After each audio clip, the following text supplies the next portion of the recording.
တာဇန်နှင့်ကျင်သေးဖြူကြီးတို့တွေ့ဆုံခြင်းတနေ့သောအချိန်ကတောထဲမှာတယောက်တည်းနေထိုင်တဲ့တာဇန်လေးဟာတစ်ပင်ကြီးတစ်ပင်ကိုတက်ရင်းငှက်တွေနဲ့ပျော်နေမိတယ်သူမသိသေးတာက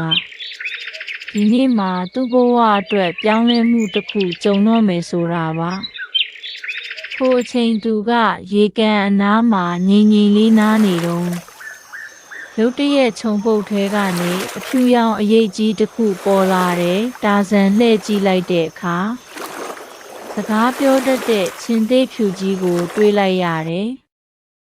ငါသိတယ်ကောင်လေးမင်းရွာကလူတွေဖြားနေကြတာကိုဒါပေမဲ့မြင်းမို့တော်ရဲ့အဆုံးမှာရှိတဲ့ရွှေပန်းဥယျာဉ်က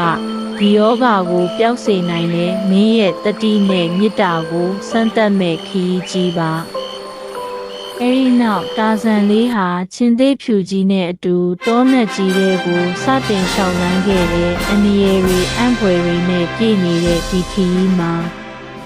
သူတို့နှစ်ယောက်ဘာတွေကြုံရမလဲနောက်အခန်းလေးမှာတွေ့ကြမယ်နော်